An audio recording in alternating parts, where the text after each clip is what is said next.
All right. Hello and welcome, everybody. Today's live stream is titled Your Creative Energy Needs an Outlet. And I find it interesting. There's this great book that I was listening to a little while back. It's called The Creative Act by Rick Rubin. So Rick Rubin, he was the person who produced, I think, like a lot of rap groups from the 1990s and 1980s. And he wrote this great book called The Creative Act. And I think if anyone's got credibility as to, what creativity really means, which is very, very subjective, of course, I think he has a lot of credibility because he's helped a lot of successful and talented people figure out their creative voice. I'm cleaning up right now. I probably should have done this before I started my stream. I'm doing a little bit of cleaning real quick. With all this painting I've done recently, I've got this huge stack of gloves.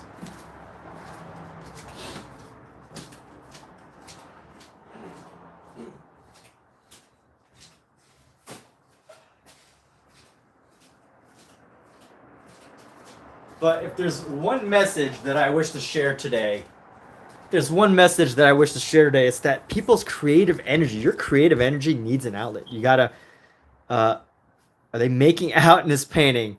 No, they are not. They are just a bunch of figures contorted into a massive.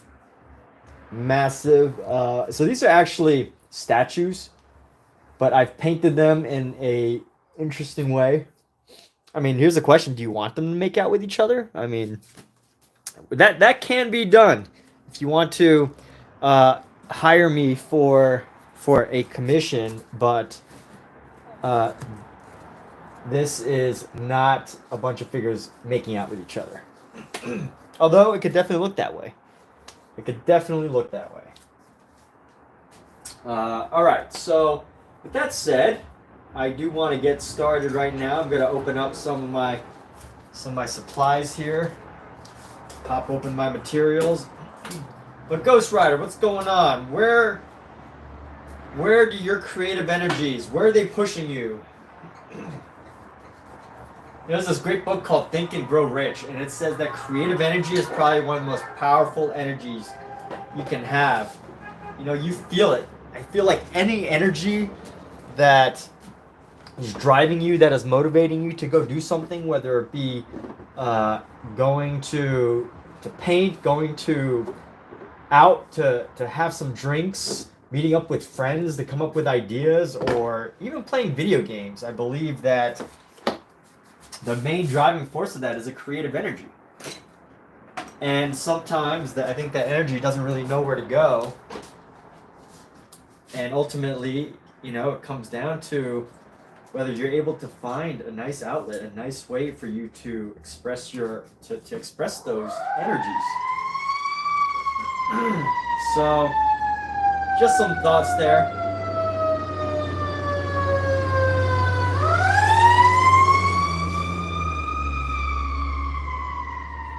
Gonna grab a couple brushes here. All right, gonna grab some of these. Keep these brushes fairly small. What we're working with, as far as these brushes go, and here we go. Bro, what is the meaning of this painting?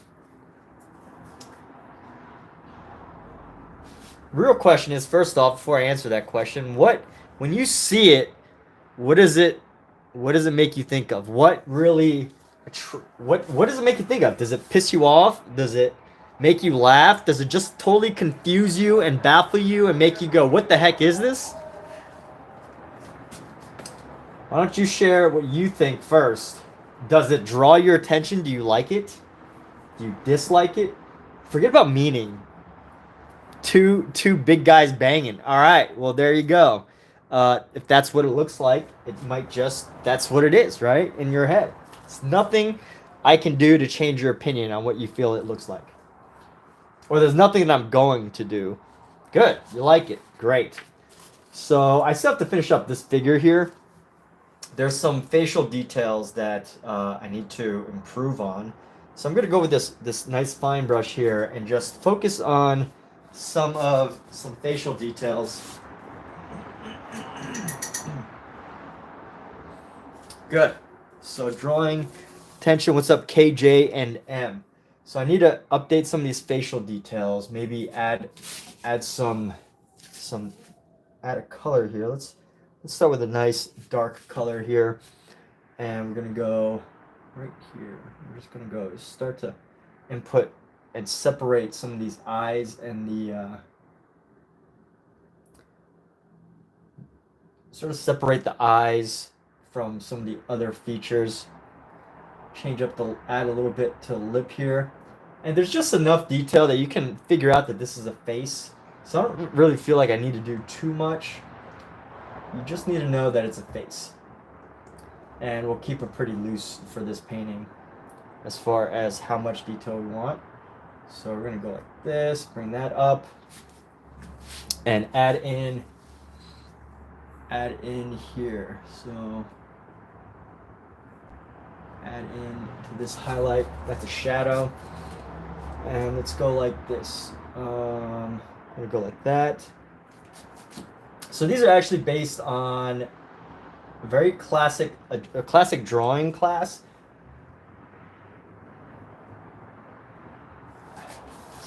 Let me grab my ruler. So there's an original drawing class that taught drawing, of course, because it's a drawing class, by a gentleman named Charles Berg, and this was back in like the 1800s. And basically what I'm doing is I'm taking those drawings and turning them into paintings. So rather than drawing and just doing it the way that it's meant to be done, I prefer to paint them. So what you're seeing here is just an interpretation of those drawings in a painted form.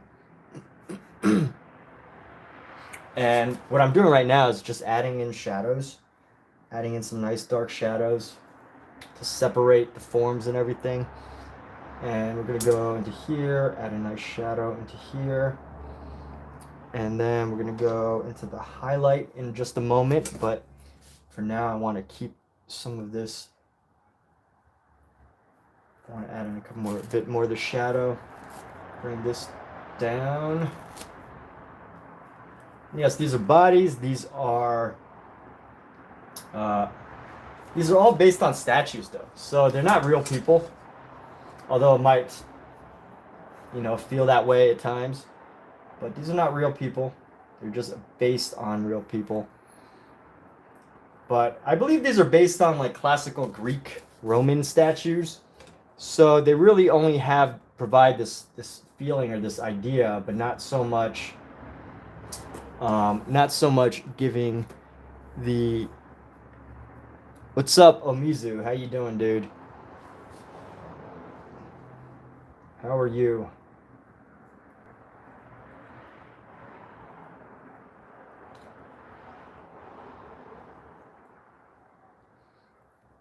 And here we go, just painting down this. A lot of it is dried. And let's continue working this. I'm gonna blend in some lighter shade of this as we start to work into this area here. Let's see, this can be a shadow, but a light shadow. I'll put it right under the eye here, bring it over. And one thing that one of my art teachers really taught me when I got to like watch him work, that was just so fascinating to me, is the idea that like with painting, there's like really never a such thing as like a mistake.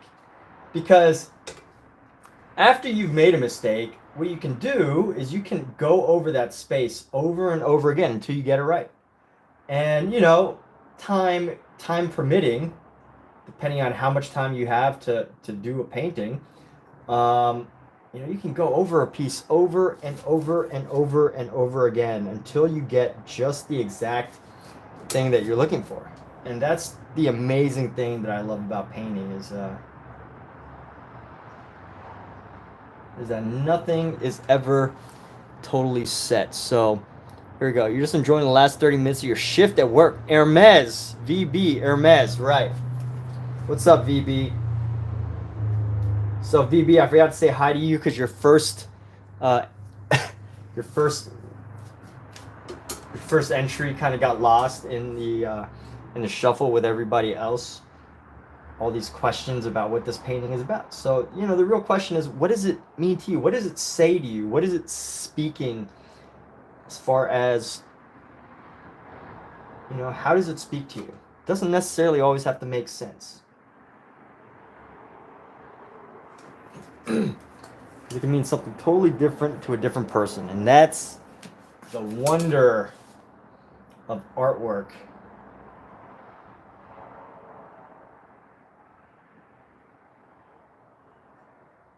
The wonder of artwork. Why the same exact thing can mean something totally different to somebody else.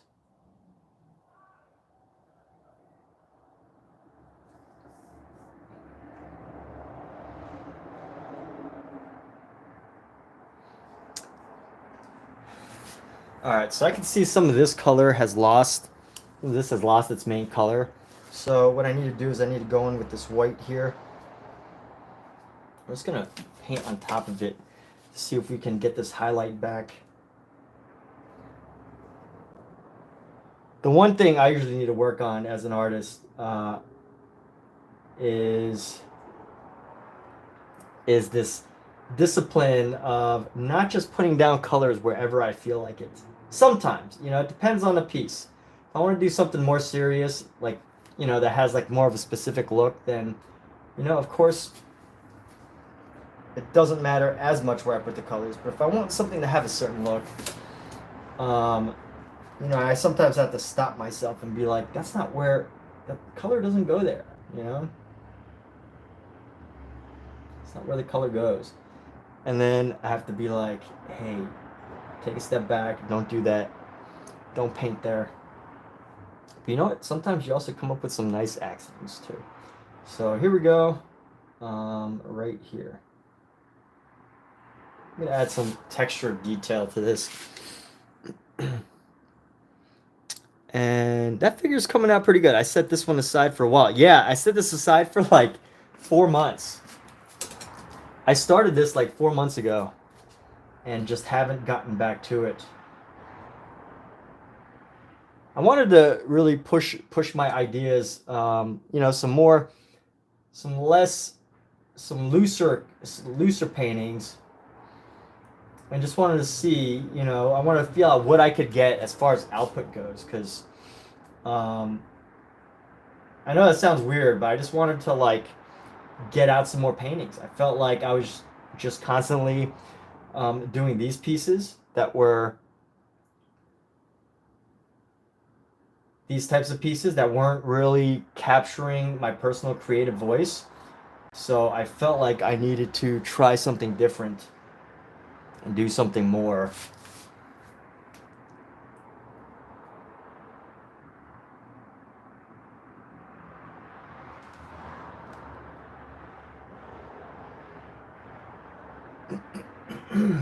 And here we go. We're going to bring this in right there.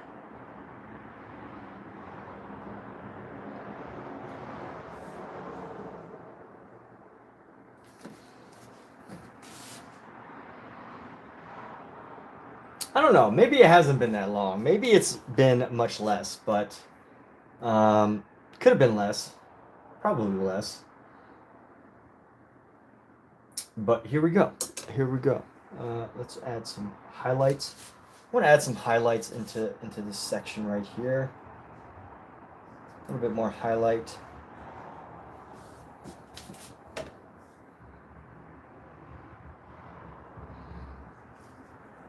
But it has been a minute, that's for sure.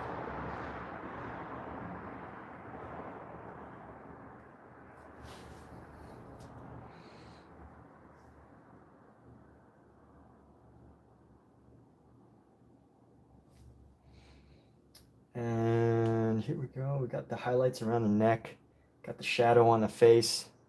I don't necessarily need to define these eyes too much.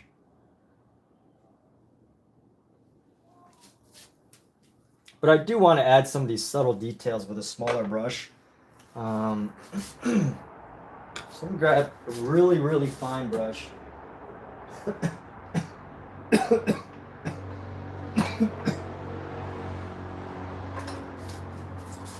I'm gonna grab this really fine brush here. But yeah, what is your Eclipse is here?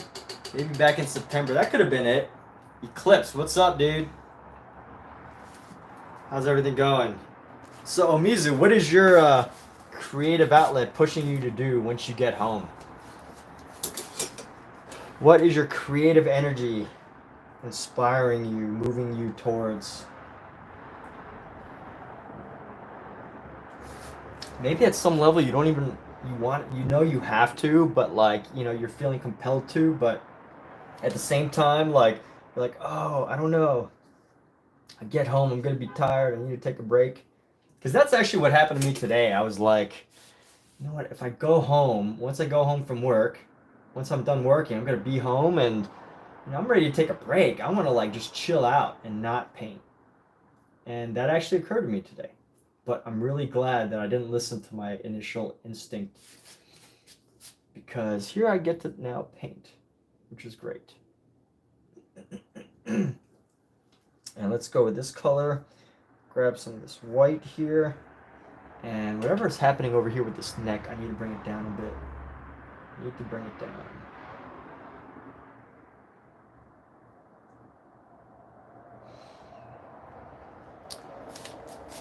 And then I want to add a lot of some more fine detail into here.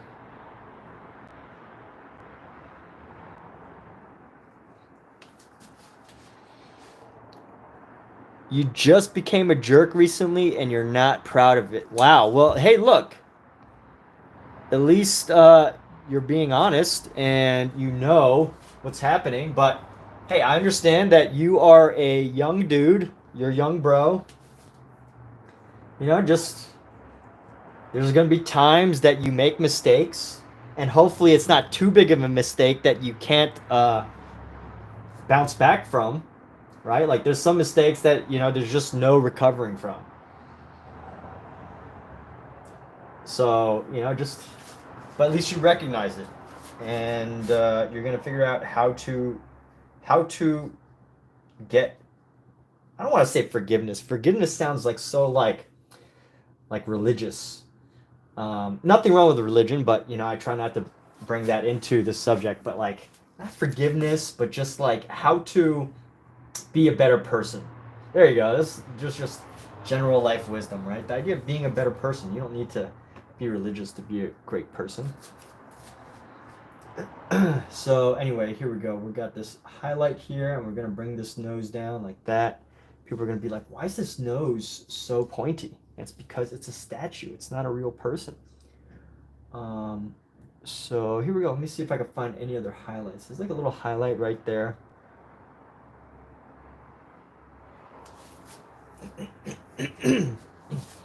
Let's find a little bit of a shadow.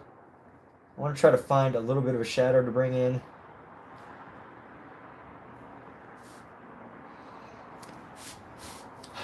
Yeah, if you were here longer, Eclipse, I would totally be like, yo, so what do you think needs to happen to, how bad are we talking? Are we talking like, something that only your mom, like only someone's mother would want to protect them from? Like in the movies, or parent would want to protect them from, mother or father? Or are we talking like, you said something mean and you just feel like you want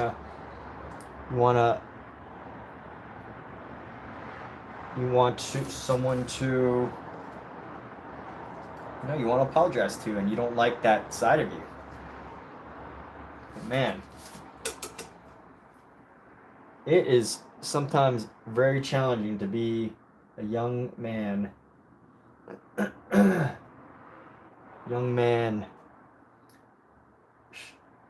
Going through life with all sorts of challenges ahead. So I totally get it, man. I'm pretty sure you're gone by now, but talk to people, man. It's great that you're able to talk to people about this. So here we go. I'm creating like an outline for this ear. We're gonna bring this down. This outline helps to add just a little bit of detail. I'm gonna add this green, this dark green, and this blue, and I'm just gonna add a couple really fine shadows along this face. So let's see, we're gonna go up the lip.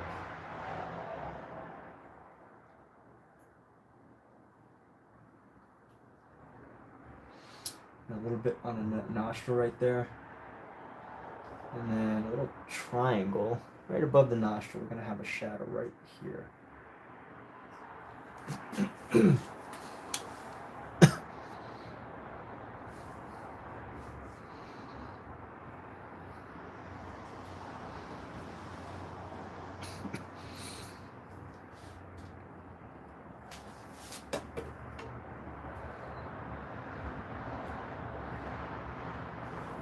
let's add some shadow into this part of the knee. Actually, we got a good shadow right going around here. I don't really think I need too much.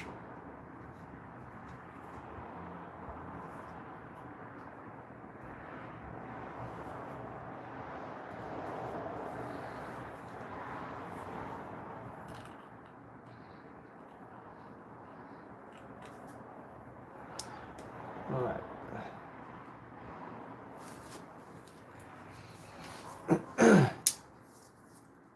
You know what I haven't seen? You know, Mizu, you know what I haven't seen is I mean, I wouldn't search for this stuff because I'm not of the age, but I can only imagine that there's probably like a channel for coaching like young men or future men to, you know, through things in life. I don't think that I don't know if they have that. I know a guy who coaches, who actually coaches, he calls it Prince to Kings. He coaches young men from their parents. You know, the parents hire him to like coach their young kids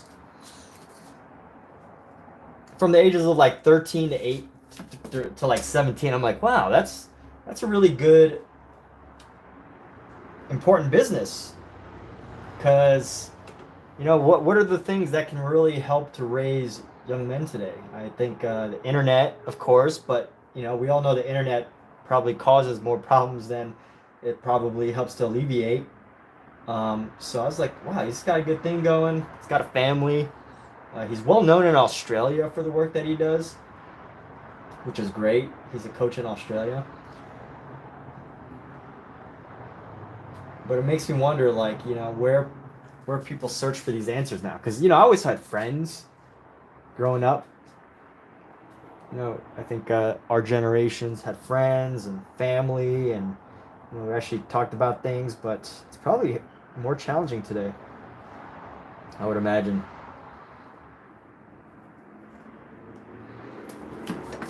I don't know.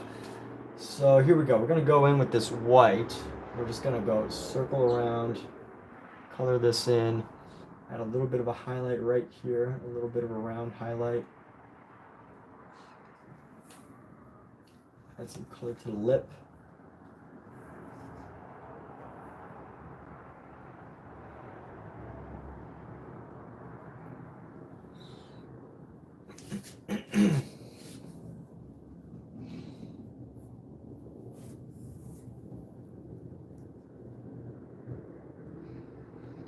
And there we go. So I think we're done with this head. That figure. It's got shape to it, but it's also got an unusual look.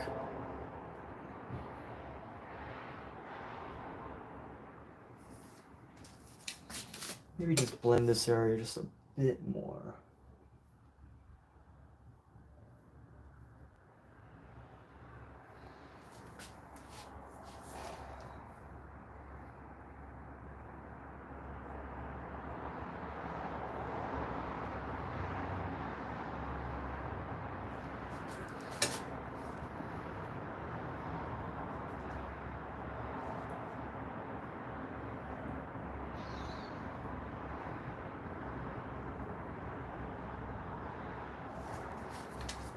Will I fill this all in with images, or will I leave so unfinished negative space? No, I'm definitely going to fill in everything. Every white space of this canvas is going to be covered. This is part of it. trolled. If there is, you bet they get trolled. Yeah, probably.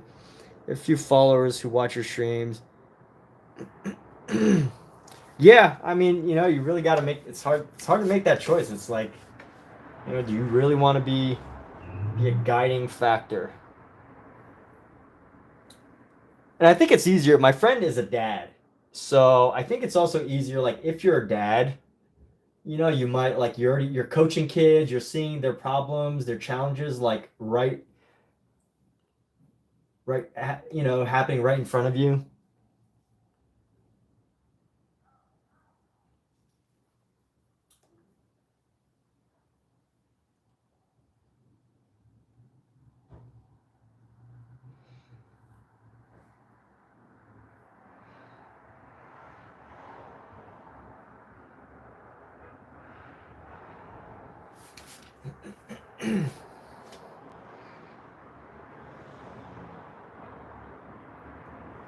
All right, we can leave this one at this.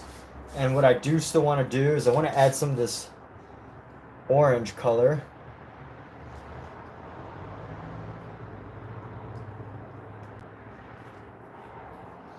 I'm going to add some of this yellow red, this yellow orange color into here.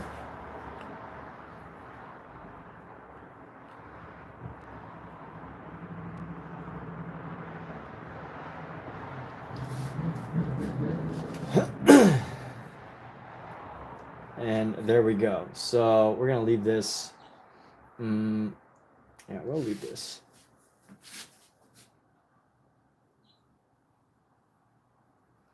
And let's figure out our next part of this painting here. So, time to clean off this brush.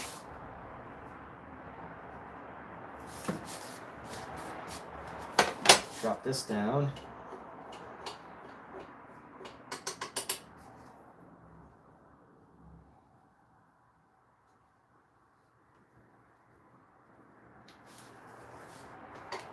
And let's go to this next section.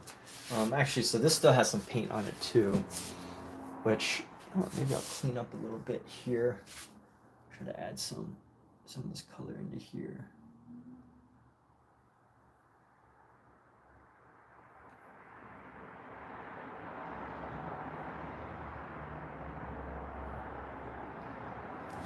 All right.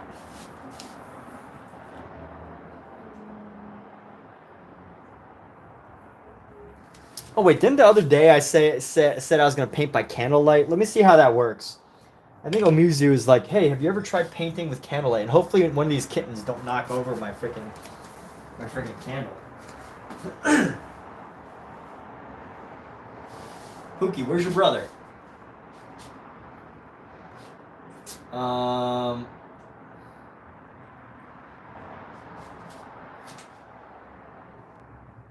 hope you didn't escape. But what I need to do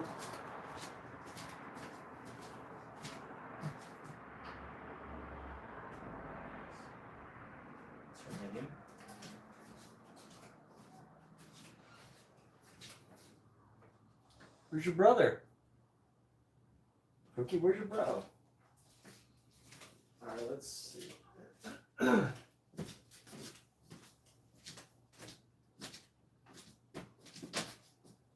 Scout? Where is the little guy?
I'll be right back, people. Gotta feed a couple cats.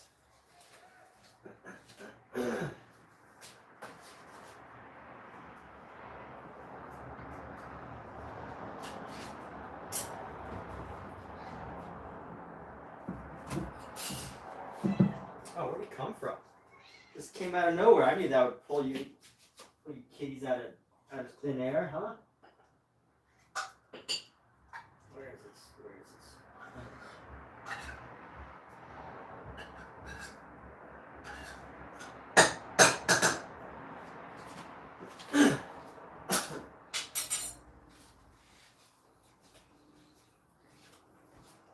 How do you light a candle without?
You know what, people? I don't know if this is actually gonna work. Can people see? I don't think this is enough light. If I'm painting for an audience, I don't think this is enough light. I mean, I could see the colors myself, but I don't think this is enough light for other people. So I'm gonna have to scratch this idea for now.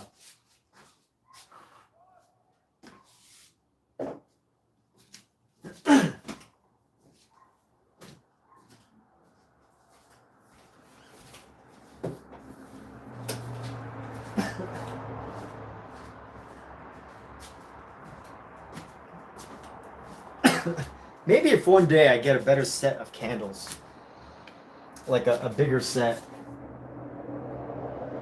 like a big set of candles, I could probably do it.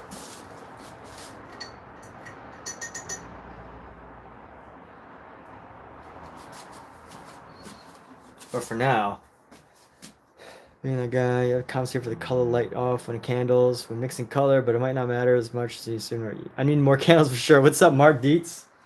Mark Dietz in the house. All right, so let me.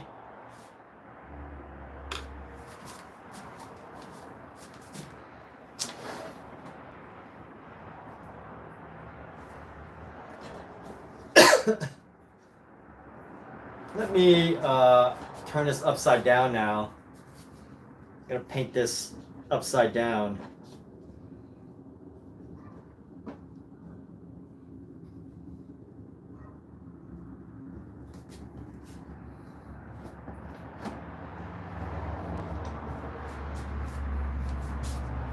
Mark Dietz, long time no see. Just downing your dinner, then off to work. Ah, you're working tonight. You're working the late night shift, eh? I guess, eh? Working late night shift, eh?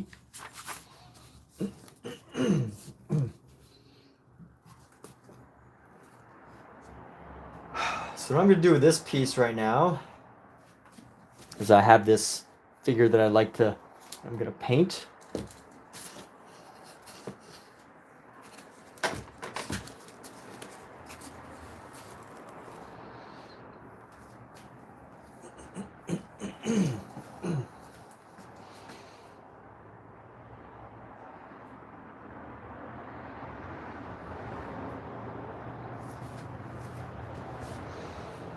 And let's see, let's go with, what color do we want to use on this? I've had so much green.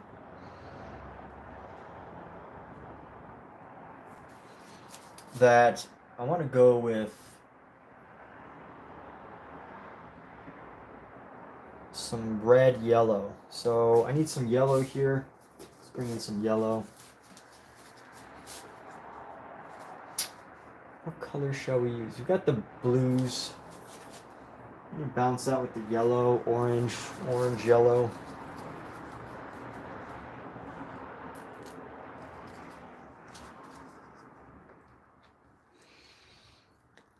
So where am I? I'm in Los Angeles. Goat Apocalypse. A bold red would be nice. Because I already have this red right here, but it's not a bold red. So I see what you're saying. This right here is not a bold red. So yeah, I guess we could do a brighter red. But of course, I need to find a way to mold the shadows without overpower. I mean, I guess there's nothing wrong with overpowering the specific area. So let's just go with a bold red. Let's start with a bold red outline and see where it goes from there. All right, so we're going to start with this bold red outline here. Actually, maybe bring in a little yellow. I like to have yellow with my red.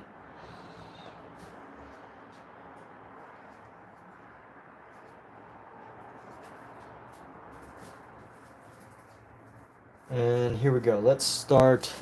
We're going to start with a figure. Right down. Oh,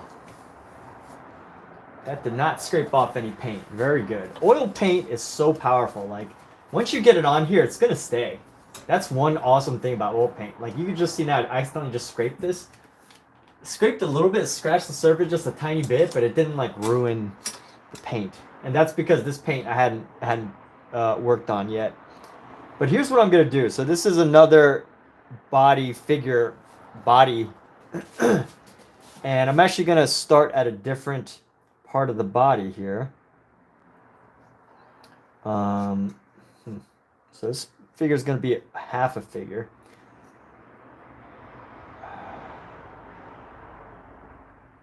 So let's see from here.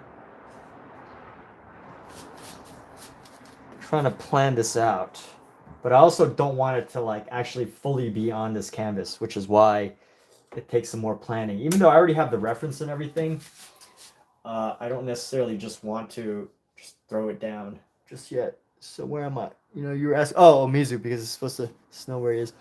Bold red. All right, so bold red, Goat Apocalypse. Thank you, Goat Apocalypse, for sharing your opinion or your view of what would be nice. Very much appreciated. And we're gonna go start right here. Let's go. I want this to start like at this leg. So we're gonna go at the top of the leg right here. Go down. Actually, this is an entire shadow section, so it's gonna look a lot different actually. This whole area should be in shadow. We're gonna give it a nice shadow. It's actually kind of hard to differentiate where the shadow is gonna be.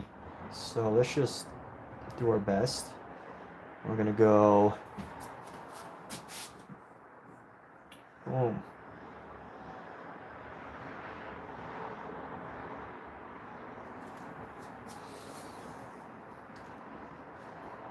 Get this nice bold red. And let's see, that's about right. Just guesstimating this angle here. We're gonna go in right here. Go in and then up.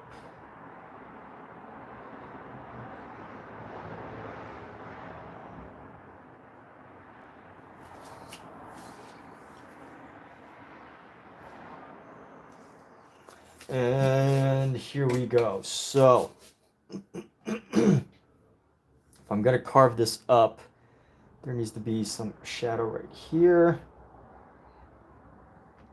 And then where that starts, the top of the knee kind of goes right here. So we're gonna go not that much space. It's good.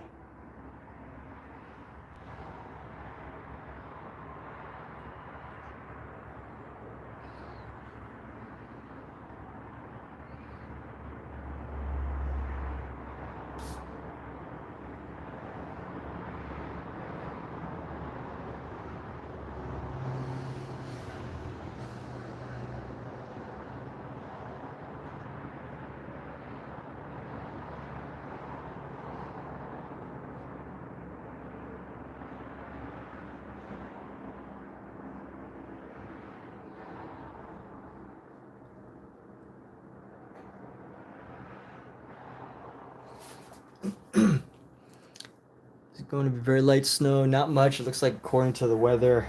That's great. Not too much snow. That's good. And let's see. So it's going to come down a bit further. I'm going to go down. I'll find a way to adjust this. It's going to curve right around here. And then just curve up.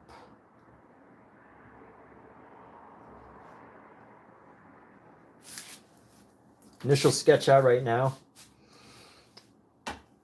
Sketching with paint, which this is actually kind of unusual for some artists. You know, a lot of people like to sketch out with like a pencil detail first, so that they can get exactly what they want for their look.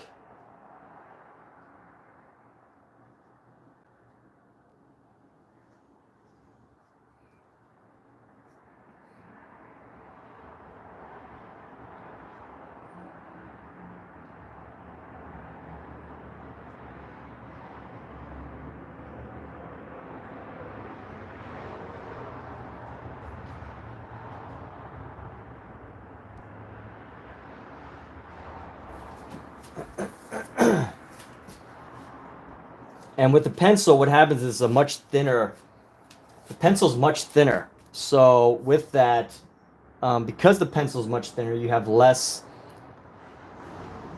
to worry less about like trying to figure out if it's like the right angle or whatever. Or thinness. So you don't have to worry about the edges. So like if I'm drawing with a pencil, it's very thin, but if you draw with a paintbrush, you're going to go, you have a lot of space. This can make a huge difference whether you start on the outside or you start on the inside. And if you do it with a pencil, you don't have to think about that. It just makes it so much easier. To plan out your sketch. Because you don't have to worry about whether, this is going to be, whether you're going to paint to the outside or the inside of it, and then what you're going to do with the outside. So, just eliminating that. I mean, this is like the width of like 10 pencil strokes, which could mean a whole different mass as far as if you're trying to paint something realistic. So the way I'm doing it is not necessarily, like, this is how you should do it. It's more like, hey, this is how I like to do it. And where I think the benefit of this comes from is you get like, it's just more free, I feel.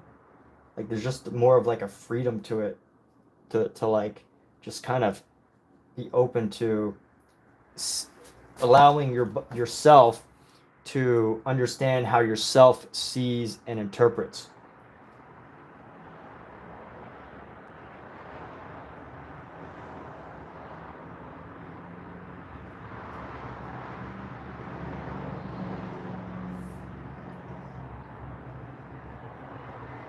And I think that adds a unique quality, but of course that it's not really how everybody likes to work. Sometimes it's best to make it look perfect. Anyway, I'm rambling now. I sometimes ramble and don't know exactly what I'm saying. I just kind of just go off the cuff. I do that a lot. If you continue to join these streams, you'll find that. And here we go. So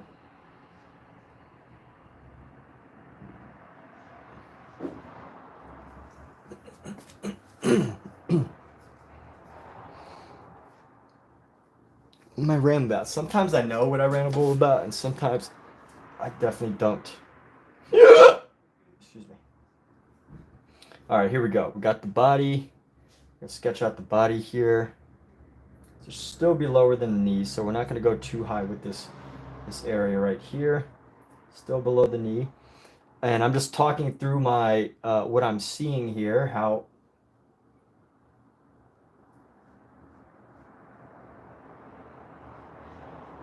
I'm sketching.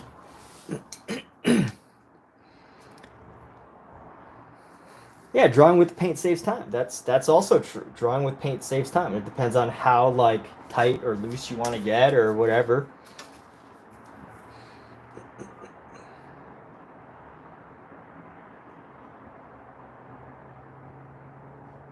I'm gonna go, it's gonna come up and around. Let's see. A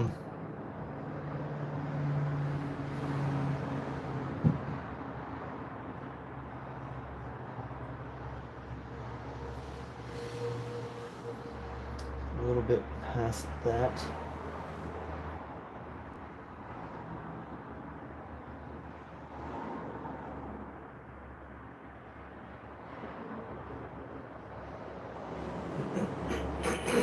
This needs to be a little bit higher. Do that a little low. That's okay. We will adjust and adapt. But here we go. So I'm gonna go up right here. Be a little bit bigger than that.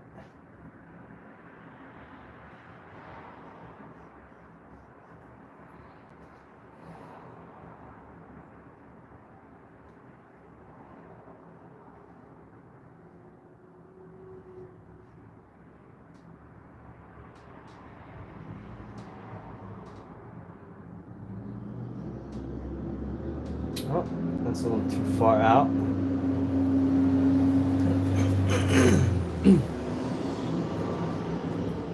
And everything I'm really just comparing to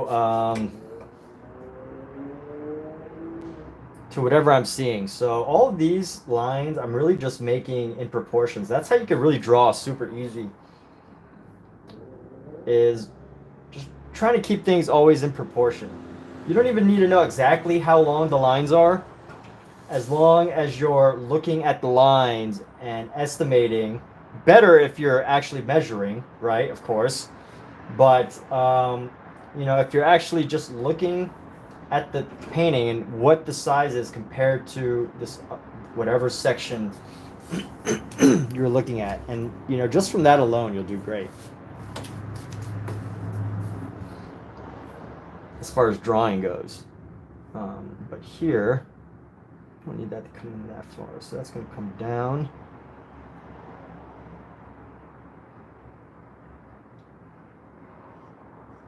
Let me just start to sketch out some of these shadows. That's going to help a lot. So I've got a shadow. This was the bottom. And this is another reason why this comes in handy when you're not sketching with paint, and you just kind of like sketch with pencil, is you can, it helps you to know where your shadows are going to lie. So I'm filling that in. That's going to be a shadow. Going to have some deeper shadow as well.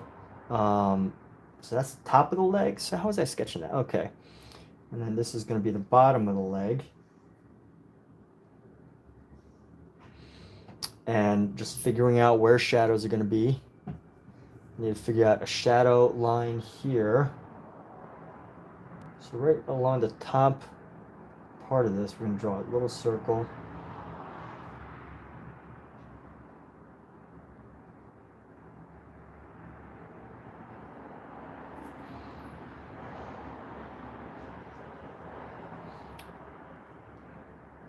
And right around here, let's go.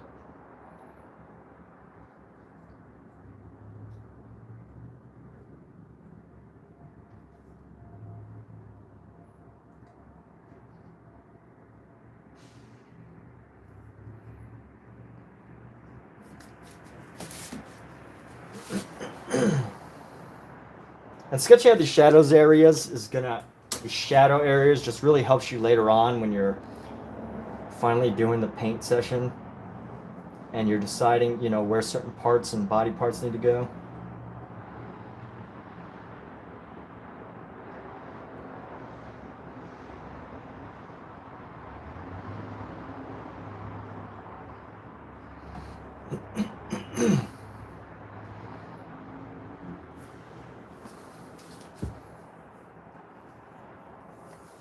And let's see, so we're gonna have this body, and we're gonna go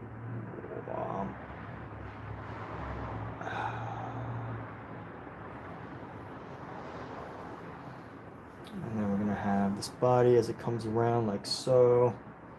Actually, this needs to come around like that. So this is a really interesting contorted body. It's not like anything I've really ever drawn before. So trying to understand how the body looks when it's in this form, you know, when it's in this angle that is very unusual, not normally seen.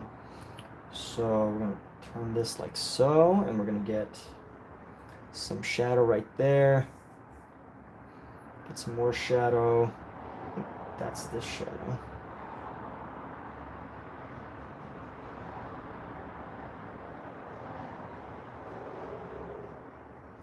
Two.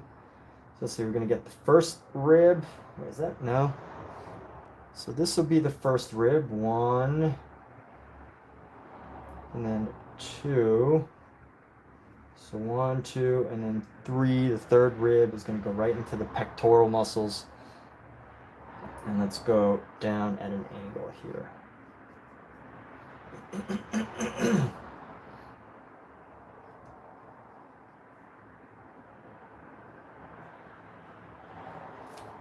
And this line, let's just bring this up.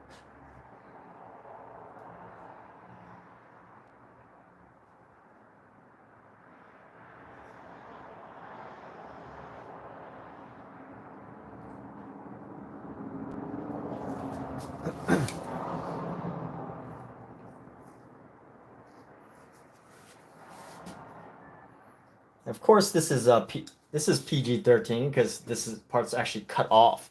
They did this statue dirty. They literally ripped off some of the parts. They didn't even decide. I mean, maybe they put a leaf on it. I don't know, but mostly what it is just this ripped off part. And let's actually widen this a little bit. We're gonna give it a little bit more width.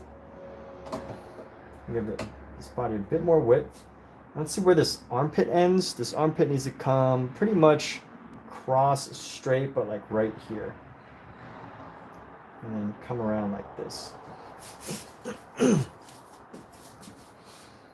And we're gonna add a lot of shadow into this section right here. We're gonna add another. I guess this is great because we're gonna have some shadows in here. So let's come around and we're gonna add some, like a nice deep shadow area.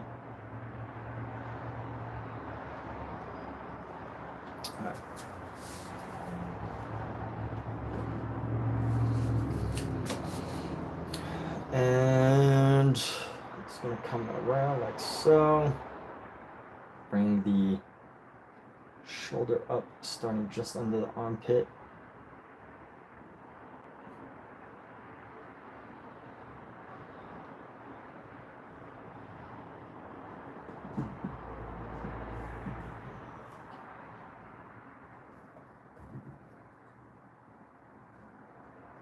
What the heck happened? Okay, so here, like this.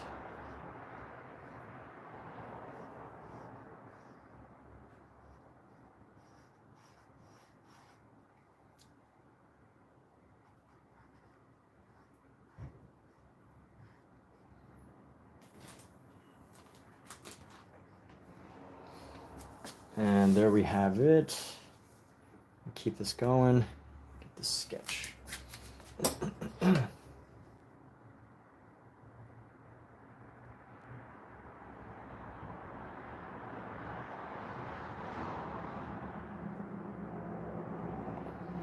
Right over the bottom of the chest area. We're going to have the head start right around here. That works. So head right here.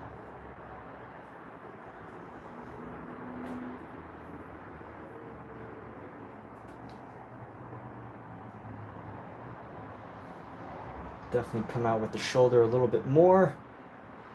There.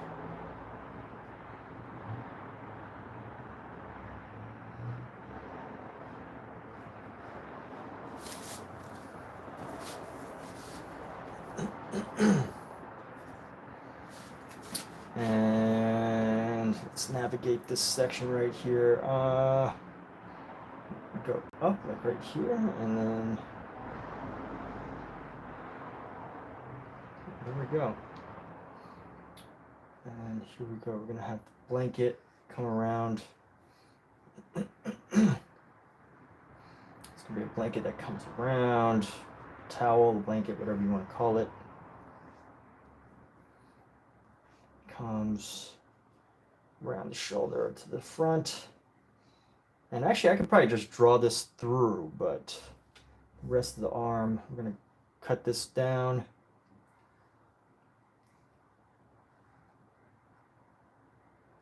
Right to about where the chest ends.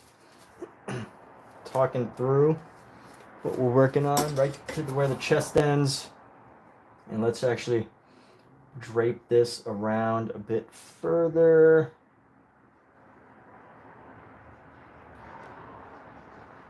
And a little bit of drapery. And here we go. Actually, drapery is probably a little too long, but that's fine.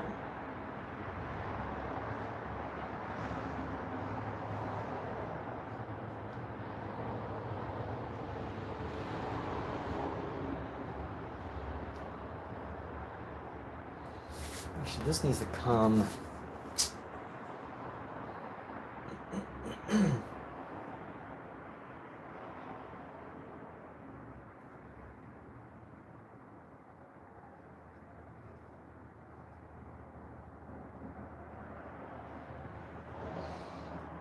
down and right around here.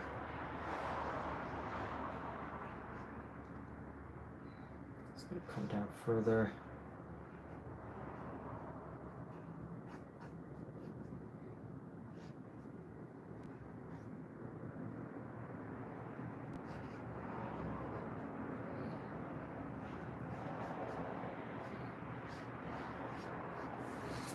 All right.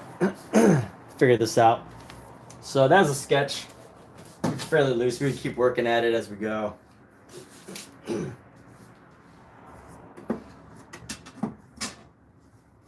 But let's clean this brush off.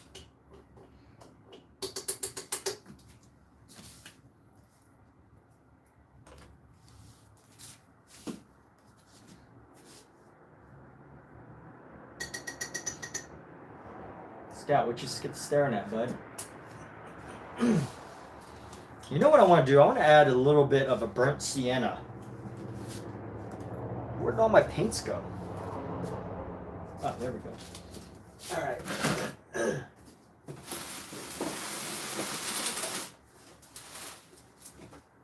want to do this burnt sienna color. I'm gonna get this burnt sienna. Burnt sienna is like a brown orange. Or dark brown, orange, red.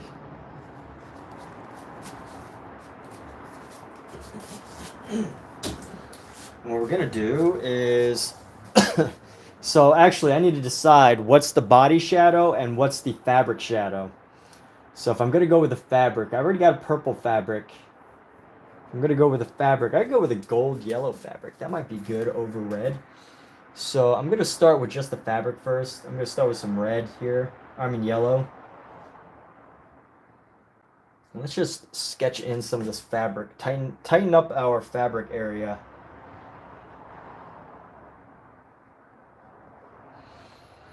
And curve this around just a bit more.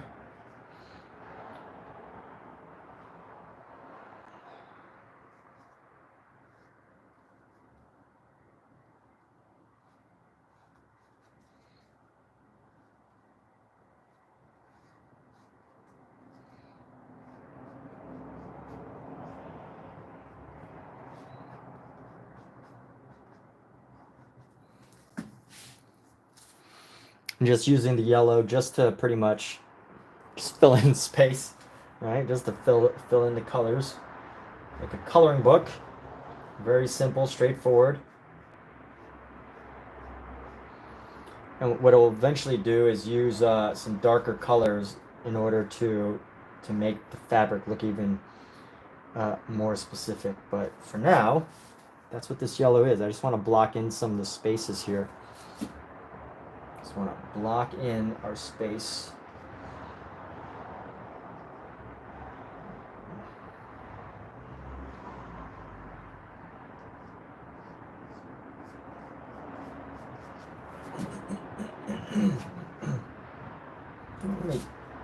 use some more yellow here. It's gonna be, use a lot of yellow.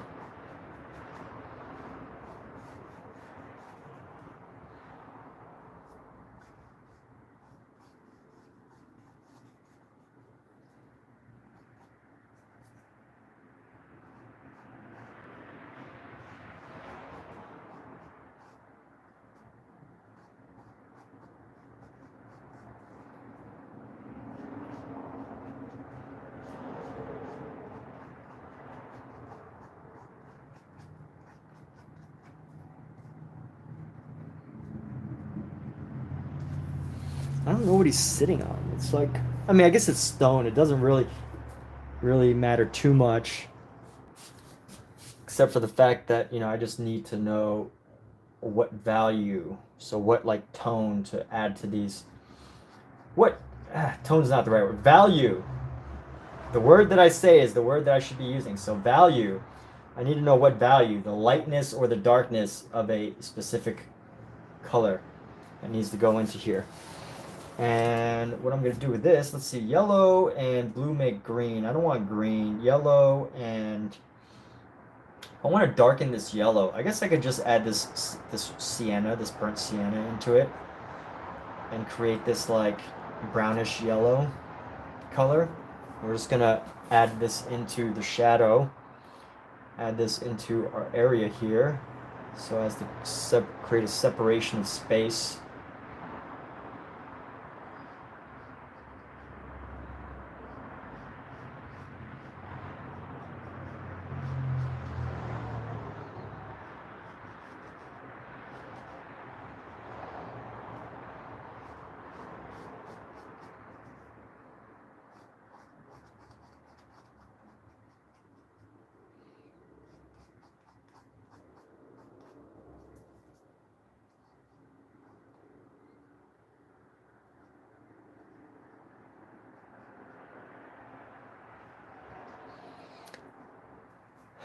And as I add this color, you know, you can start to see how some things come along and start to become, how this starts to become like fabric and drapery.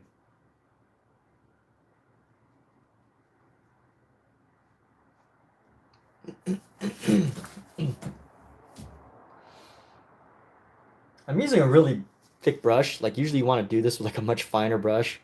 But I just love all my brushes. I love all my brushes, even the ones that don't work exactly how I want them to work. I love them all. They're all wonderful, amazing brushes.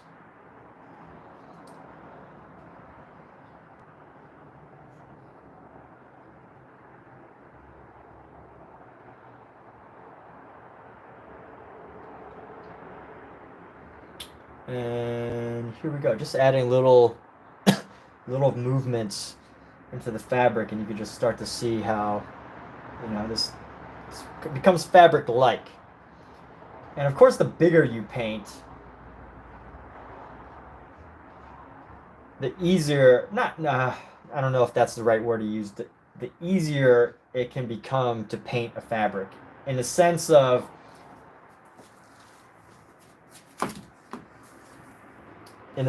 that, I mean, I think in general, the bigger you paint, the easier it can be, because, you know, little mistakes don't get as noticed.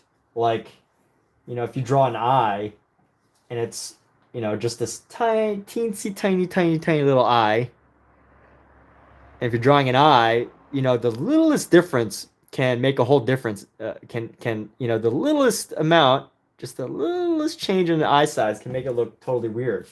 But if you've got an eye that's this big, you know, you can't really tell the difference. I mean, you could tell, but it's like you have a lot more room than just that. Thanks so much, Maybell. Welcome. Hope you're doing fantastic. Of course, not just because you complimented me. That's not the only reason I would say that.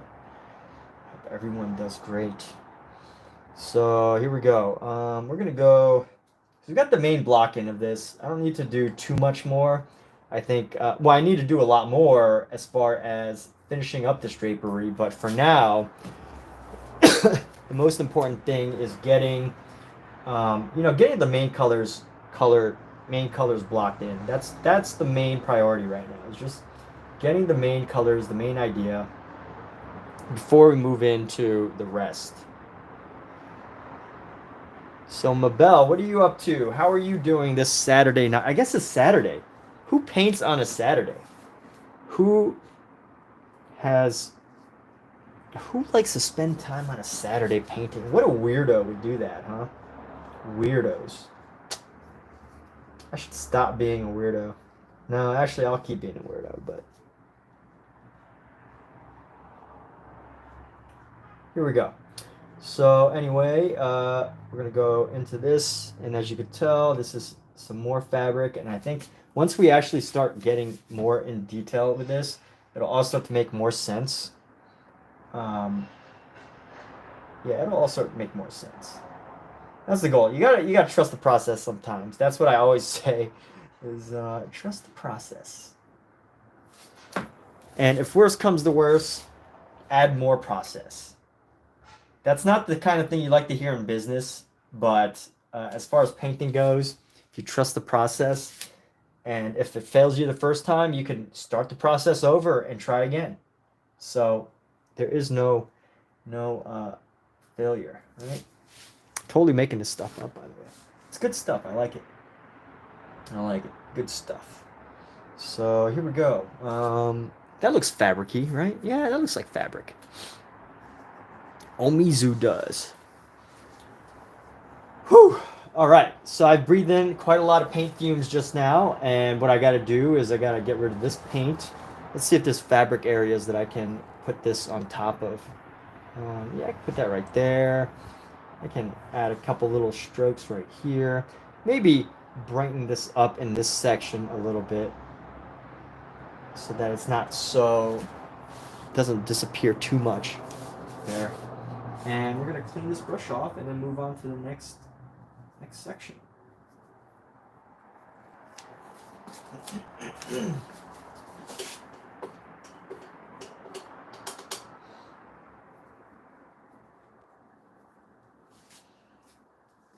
All right, so here we go.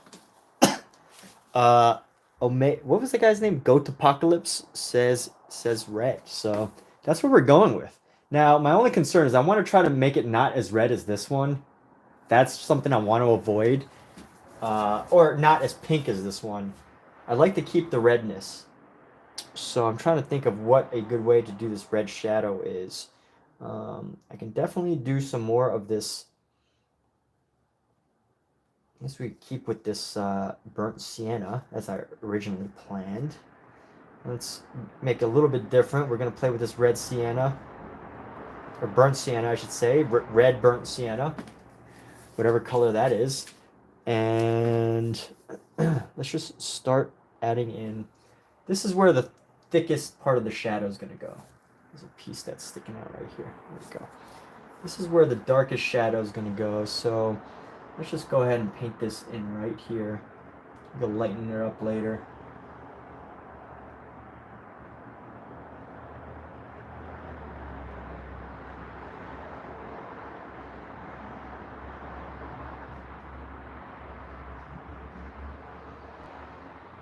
I see. I made this torso a little long.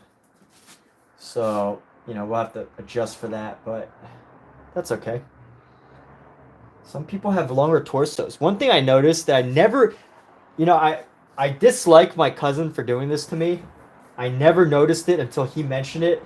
But he's like, man, I really wish I was, I would have been, he said to himself, he would have been a great athlete if he had longer legs. Because like he has like really short legs, but like a long torso, and you know, then I noticed, I was like, dude, Emmett, you got short legs, man. And I think he's like, it's a family thing, but I would have never noticed that unless he brought it up. So it's kind of annoying that he did, and it's amusing to me now. But anyway, let's do this. Let's do this. We're going to go like this. I'm going to bring this up. And we're going to bring this down a little bit to do this pectoral. You know, one thing that I'm really glad that I've always been active in is exercise. And I think being very enthusiastic about exercise has always helped me as an artist, I think, because you know you have to study the anatomy, you have to study different muscle groups, you have to know your muscle groups, and you can learn a lot from that just by exercising, just by working out in the gym. You can learn a lot about how, you know, muscle groups come together and how bones work and how all this stuff comes together. And you know what? I'm going to bring a little bit of white into this onto the other side. And we're going to create like a lighter version of this color. So a lot of times when I'm like painting this stuff, it actually makes sense to me how and why, like, you know, certain anatomical features are the way they are. And that helps a lot when you're just like randomly sketching things. It helps a lot because you don't have to think about it, you just kind of know. So if there's any positive message tonight, for those of you that want to be artists and or at minimum know how to draw people, you know, you don't even have to want to be an artist. Like, not every artist needs to draw people. There's a lot of great artists who don't draw people at all. But I think one thing that's very helpful with is just knowing the human anatomy when it comes to exercise. And you know what? It's good for you. Exercise is good for you. Who disagrees? If you disagree that exercise is good for you, please speak and state your reasons. State your reasoning. We shall have a debate. Who wants to debate? Who likes to debate? I don't like to debate, really.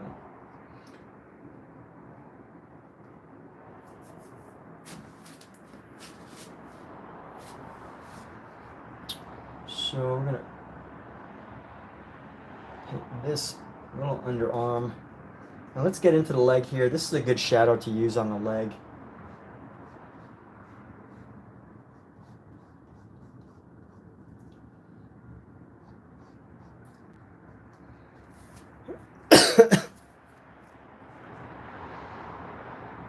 No failures, just lessons. That's right. No failures, just lessons. So this is like a half shadow that I'm using right now. It's not a full shadow. I forget what it's called. A mid-tone is what they call it. Mid shadow, mid whatever. I think is the artistic scientific term for this section that I'm painting right now. It's just a mid shadow. Well, this isn't quite at the knee yet, so I'm just gonna paint this like that.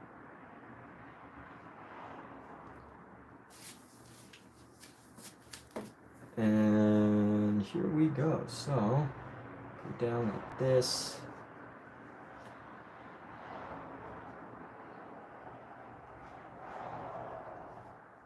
Another torso.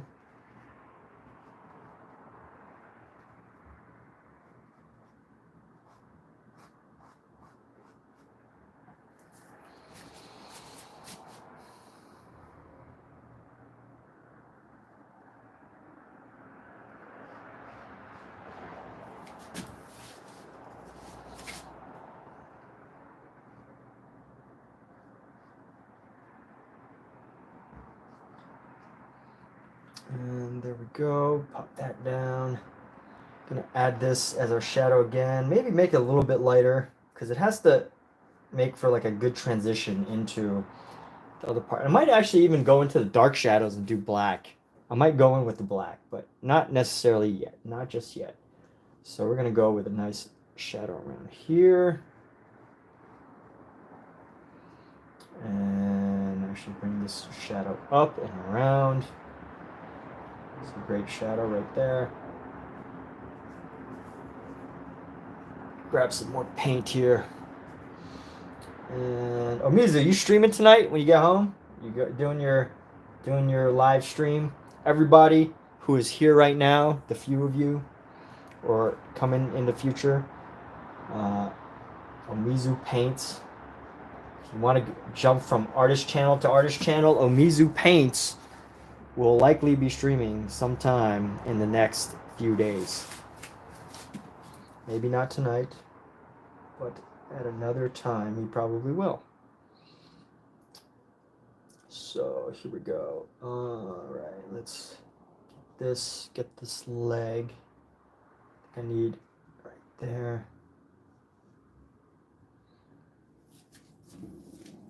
Excuse me, is that a burp? All right, we're gonna add some more white into this. This is how we blend out the areas here. And these are just some even less, these are some more subtle shadows here.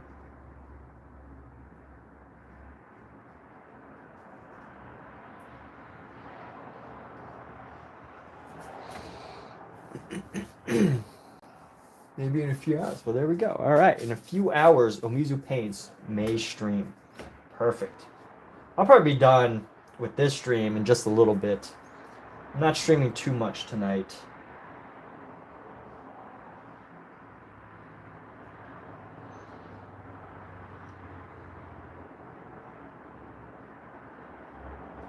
So one, two, three parts of the pectorals. It's actually a pretty hard figure to capture all of the shadows just right, because there's a lot going on here on this figure.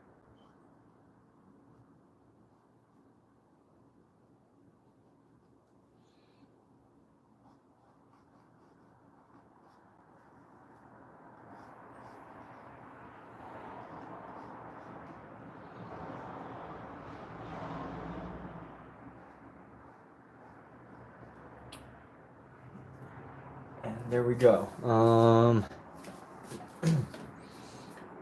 nice little line right there. Maybe lighten up this section right there. Add that shadow. That shadow needs to be a bit deeper. I'm gonna curve this and give this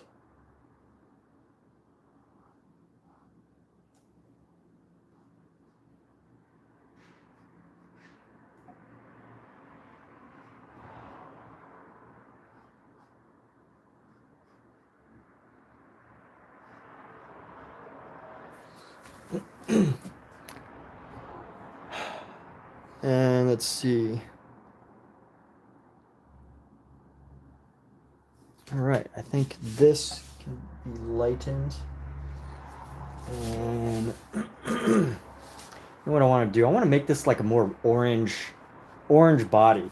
So let's grab this yellow, bring it into our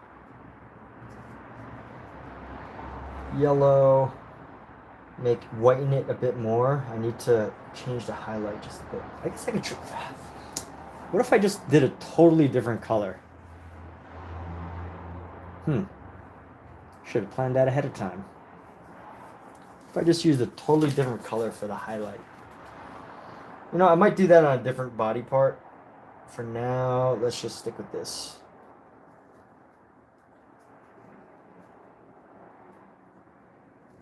You know what? I mean, this is a pretty different color. This like fleshy yellow with our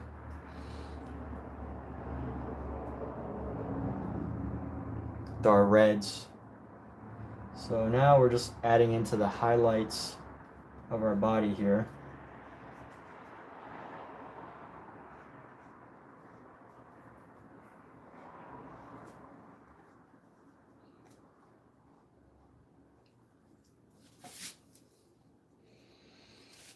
Flesh tones. But this doesn't actually necessarily need to be flesh, because a flesh color, because this is you know, these are all statues. These are all statues, not real people. I mean, of course the statues are based on real people, but someone earlier asked, what is the meaning of this painting? As far as meaning, story, you know, I'm not who's the artist? Anybody here know the name of the artist who did Alexa, who painted Nighthawk? Here is an answer from an Alexa Answers contributed Adam. by translator. The painting was painted by Edward Hopper. Oh, Edward Hopper. Alexa off. So I'm not like Edward Hopper, right? Where he can just create this profound, meaningful, visual, impactful story with just adding like one person and just creating this entire mood do his paintings. So that's not what this painting, my paintings are. I don't do that. That's not me. He is absolutely brilliant. Edward Hopper is absolutely brilliant at what he did. Amazing, like amazing paintings. Like now that I'm on the subject of Edward Hopper, like how amazing is it that he could just paint like 2 or 3 people in a painting, 2 very simple figures, and just create these like amazing, beautiful, profound visual experiences. I think his paintings are so powerful. Edward Hopper. I forgot his name, but now that I remember it, yeah, so poignant. And as I mentioned, that is not what I do. I don't really think in those terms as far as like, that type, that those like profound meaningfulness on a single image. It's not what I aim for. If you want to ask me what this is about just capturing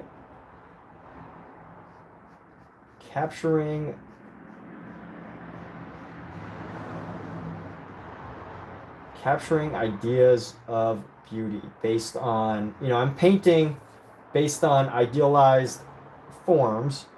Idealized meaning somebody made statues of these, and it is an idealized form of either male bodies, female bodies. These happen to all be, well, no, there's a female body coming up, but right now it just happens to be mostly male bodies because that's just how the book goes. So I'm doing this book in order, and I guess for the longest time, traditionally the artists mostly studied male bodies because I don't know why. If I had to take a guess based on what I believe I heard somewhere, it's because as far as musculature goes, the study of musculature is very important traditionally. So that's why I think that there's so many male bodies inside this book, which I'm just happening to study. I'm not really studying. This is a painting, but yeah, that's why these are mostly male bodies. Just what the teachers chose to do is use male bodies. Definitely probably a logical explanation as to why traditionally that's what they did, but yeah.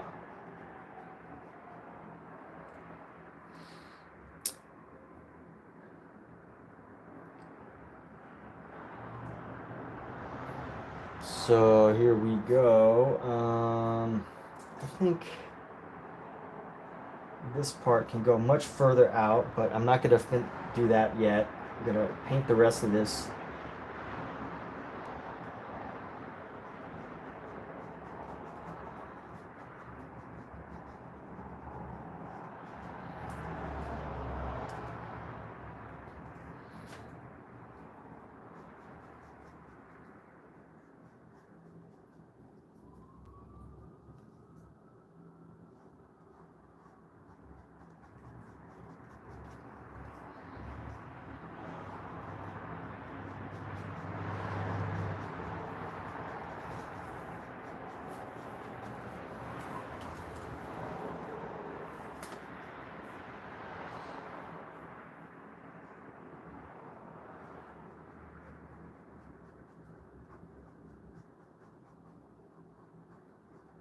And here we go. So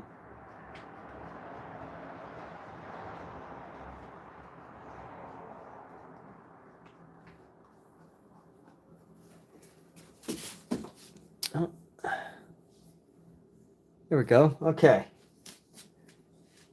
That's funny. Sometimes when I look at this, I'm like looking at it, I'm like, whoa, why does it look so wrong? But then when I look back at the camera to see what the camera's seeing, I'm like, oh, okay, that's not too off.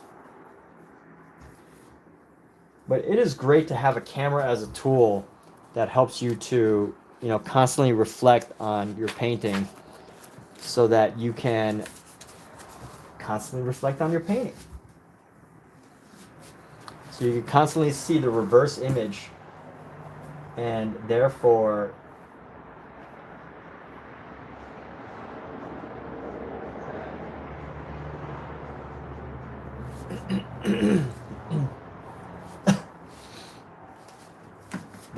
get a glimpse of what it is you really need to do in order to make a painting right. So this area is kind of lost. I don't really like where this is at right now. So let me figure this out. I think this should go right there. And then we're going to have another knee right there. And then a calf right here. So let's just paint into this. We're going to paint into this.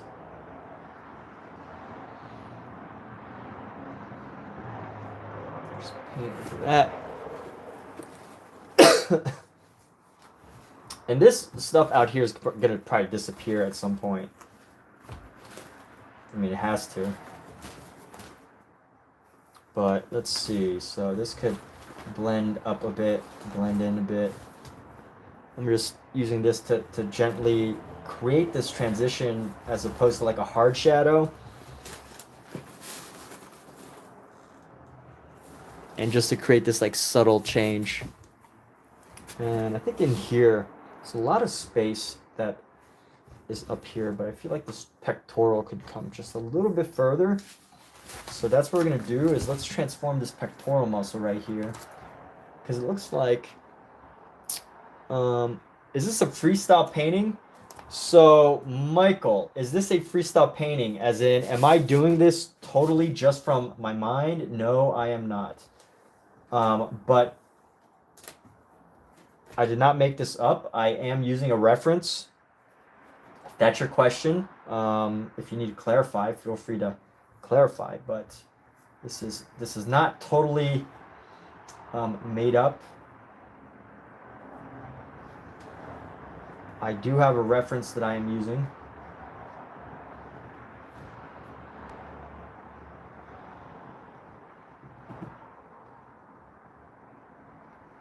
If you want to know what that reference is, I will share it in just a moment here. But for now, let me finish this section before I do.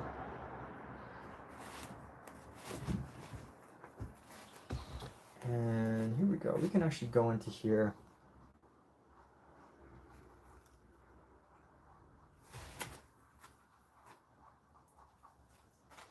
Michael Wilbur in the house. What's up, Michael Wilbur? Michael Wilbur is a artist whose work I've never seen, but you know, I think it's one of those, that's the beautiful thing about the internet, is you could just say that you're like an artist. You could just say that you're whatever, and I mean, I'm sure there's people that'll question you, but I'm not gonna question you. Like, sight unseen, I've never seen his work, and I'm just like, yo, Michael Wilbur's an artist, yo. Michael Wilbur is one of the best artists on the planet. I can just say shit, excuse my language, I can just say stuff like that without knowing who the person is. Now, I know that could probably bite people in the butt one day. Like, if it turns out that Michael Wilbur is like this total... Again, I don't know Michael Wilbur. I'm not saying that it's him. I'll use somebody else as an example, somebody that I don't know. You know, I could just say people's names, and you know, maybe it turns out that they are a total weirdo. But for the record, as far as I'm concerned, Michael Wilbur is an artist because he says he's an artist, and that's what matters. So here we go.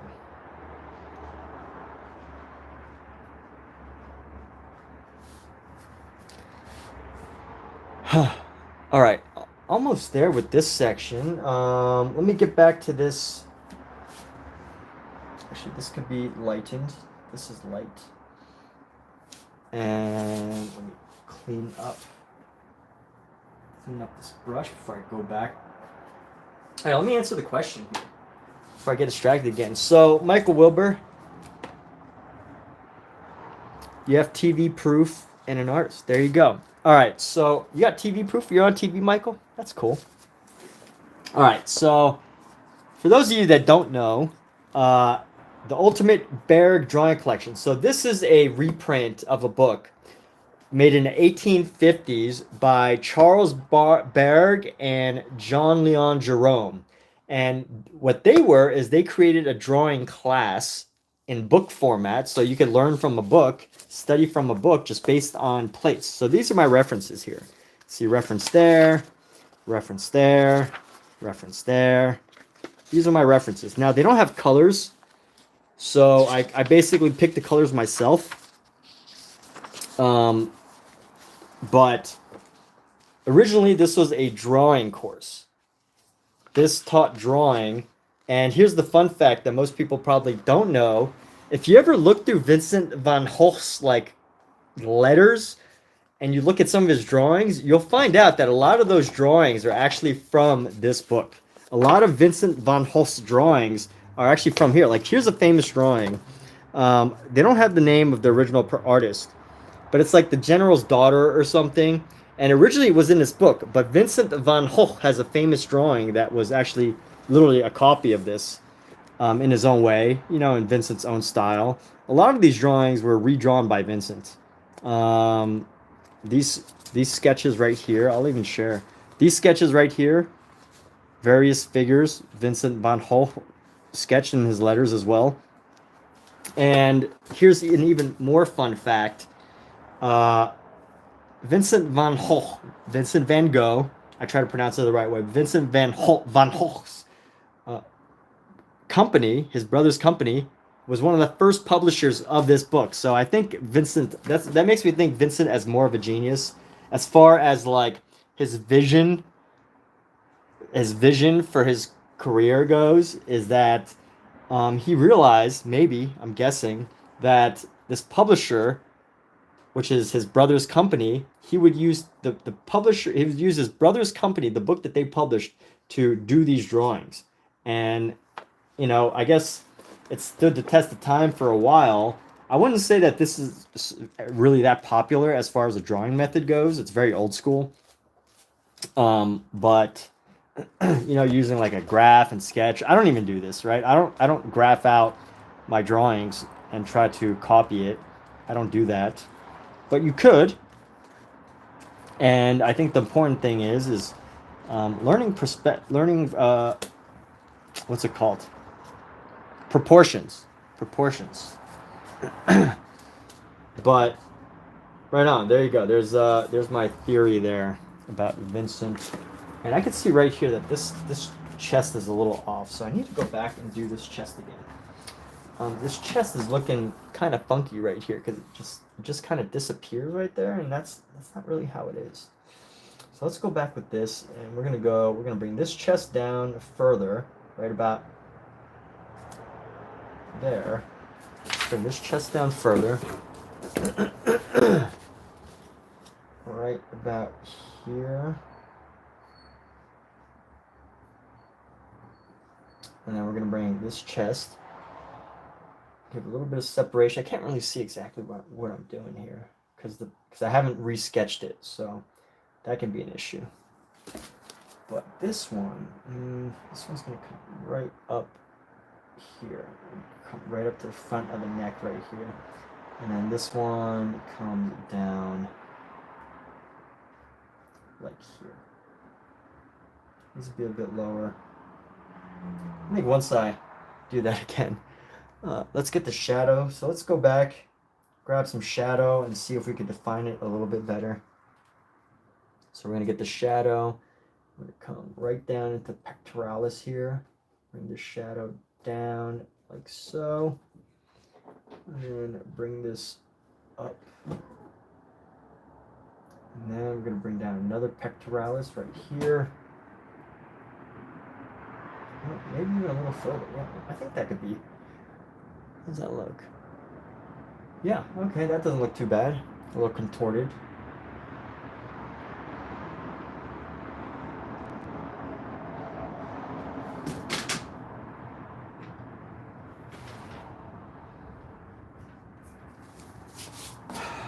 Huh.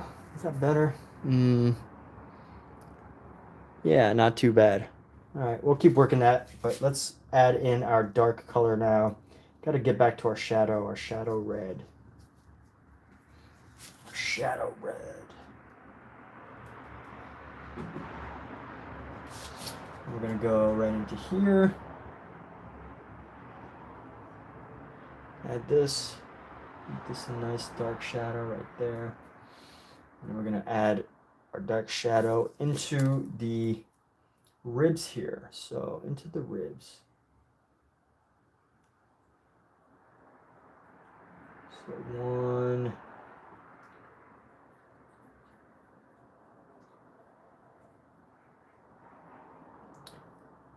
All right, so it's 1, 2, and 3. 1. Oh, what the heck? 1, 2.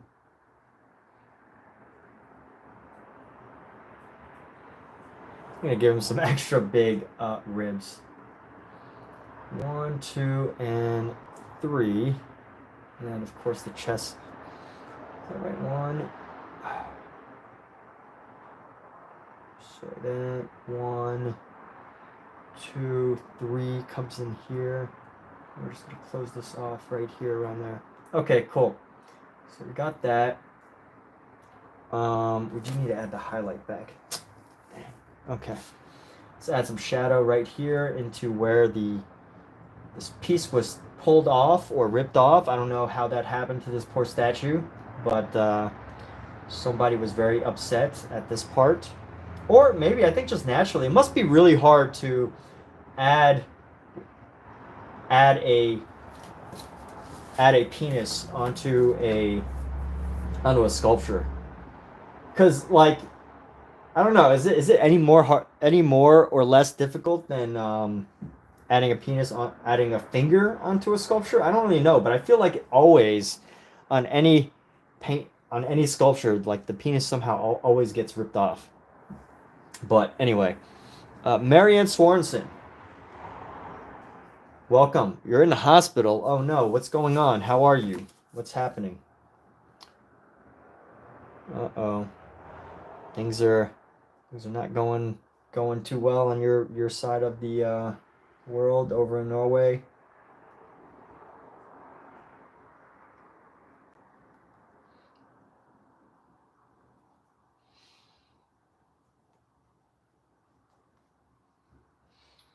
And here we go. Some nice bold pectoral line right there.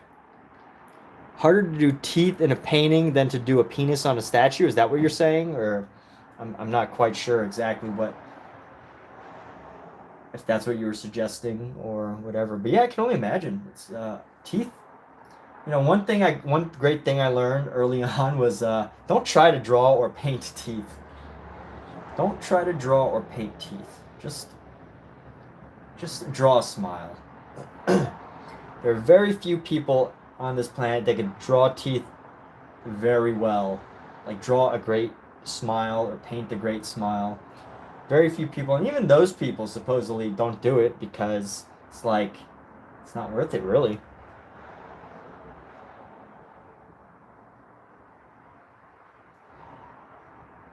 But I'm glad I learned that early on because I feel like you could spend a lot of time trying to draw teeth. Yeah, most paintings don't show teeth, exactly. Mona Lisa doesn't show teeth. Like, why would anybody want to see teeth in a painting? I also think back in the day, people had really bad teeth. Can you imagine if we had paintings of people's teeth back then? Oh my goodness. There would be some really, really horrible smiles, I think, because the teeth were so bad. But actually, you know what? We're going to wrap up here in a minute. I've reached a point where I've captured the majority of what I want to capture, and everything from here is really just tightening up. This looks too narrow, and this area definitely needs work. Actually, I'm still going to tighten up some spaces, but let me clean off my brush first.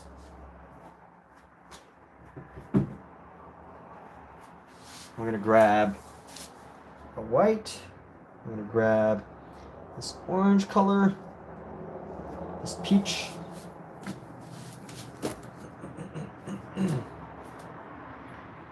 Let's go bring into these highlights here. We're going to highlight the rib, bring the rib in.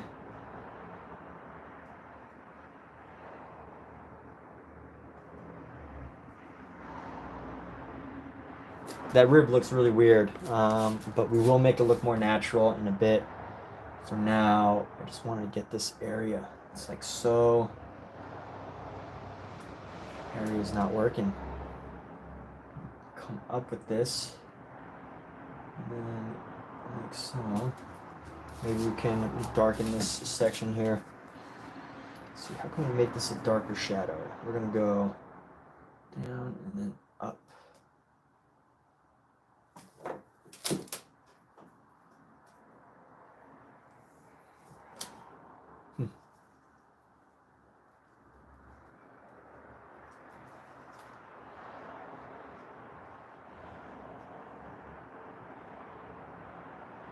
Does that look more natural? Not really.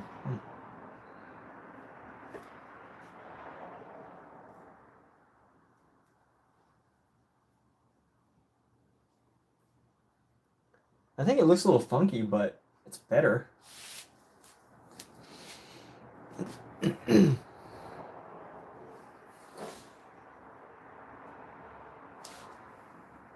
All right, you enjoy my art. Thank you. Most paintings don't show teeth. You enjoy it. Thank you so much. I'm glad that, thank you so much for sharing that you enjoy it. That means a lot.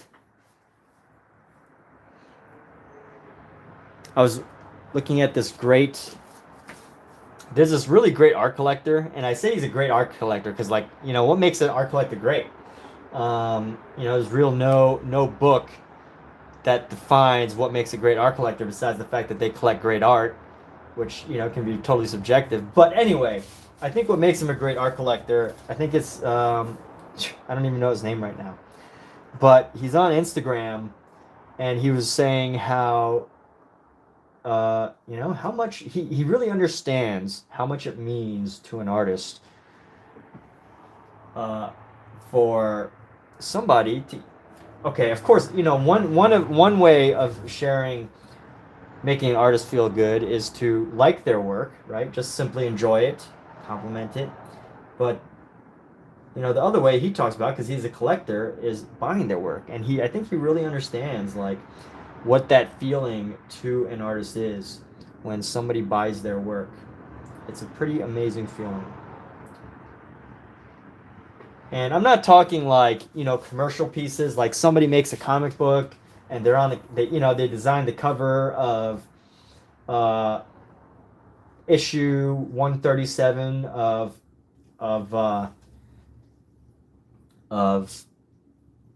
Batman or whatever.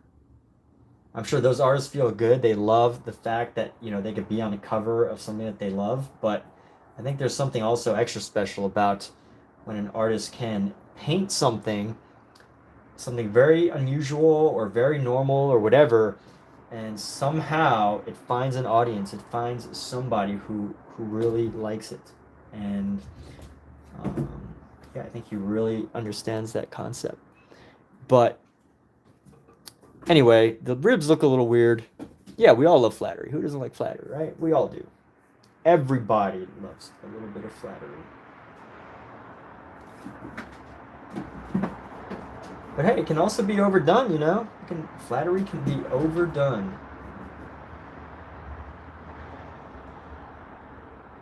Or can it? All right. So that looks funky, but not too bad. So I think this is a good stopping point, almost. Let's see. Almost a good stopping point. I think an hour a night of painting, 2 hours, 2 to 3 hours, including a busy work day, is about what I can do as far as painting goes.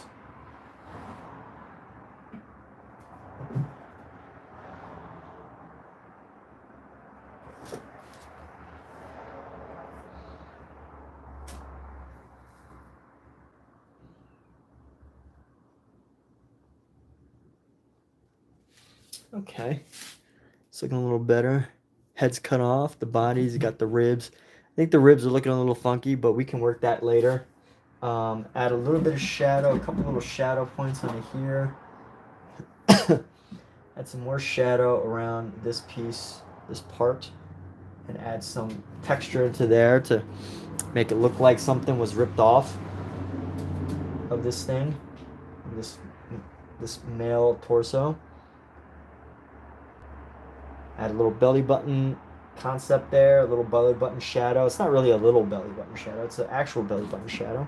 And then we're gonna go, let's define this edge by adding in some more of this. We're gonna define this inside here a little better, and that's gonna be our final thing for the night.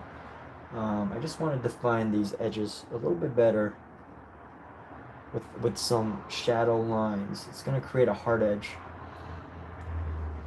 Hard edge, and here we go. Hard edge. There we go. Come around like so.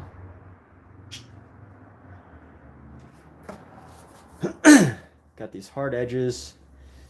And bam. All right, we're gonna leave this for now. There's definitely some more work to do, and I think for now, oh, here's a hard shadow, a hard edge shadow, very dark shadow that needs to be adjusted there.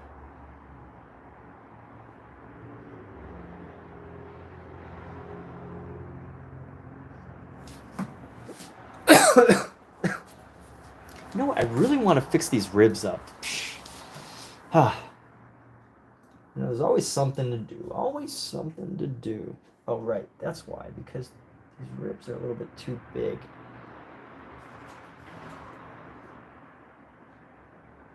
So how can I adjust these ribs?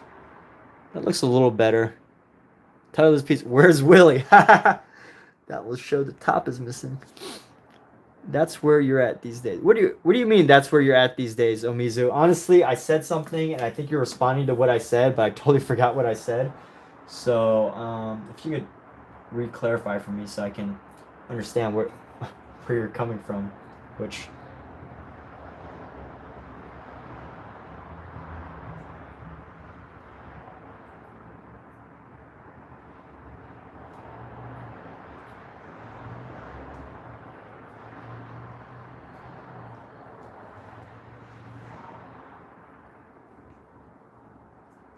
these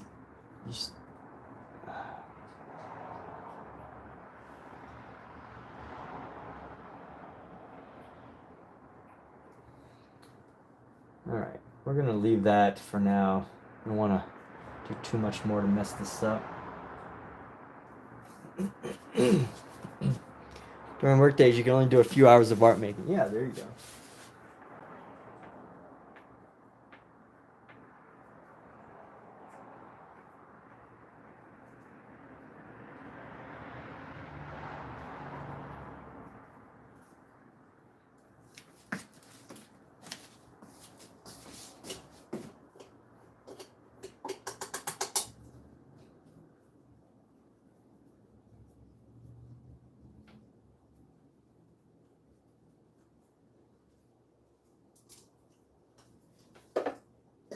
All right, so I am wrapping up now, everybody, just to let y'all know, so nobody's here, you know, just getting in here, trying to settle in, getting your popcorn, and expecting, you know, a couple more hours of this. I'm actually wrapping everything up right now. So, maybe take a sip of water or something. Water's good for you. Drink water, hydrate. It's great for you. Water, the body can only survive for 3 minutes, or what is it, 7 minutes without oxygen, or 5 minutes without oxygen? Because I know some people could like hold records and like hold their breath for like 5 minutes. So I don't really know what the saying of that is, but 7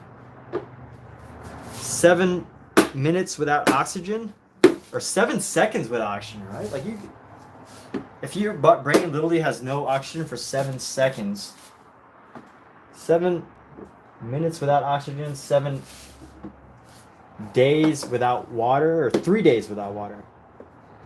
3 minutes without oxygen, 3 days without water, 3 weeks without food or something. I don't know.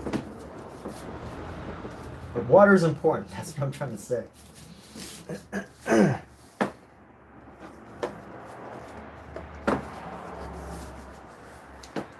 Water is important, people. Love your body, love yourself. Do I ever find myself overworking an area? During work days, you can only do 333. I don't know what that means. But do I ever find myself overworking an area? Yeah, when I find myself overworking an area, that's when I tell myself I should go to a different spot. But that doesn't necessarily mean I won't go back to that spot.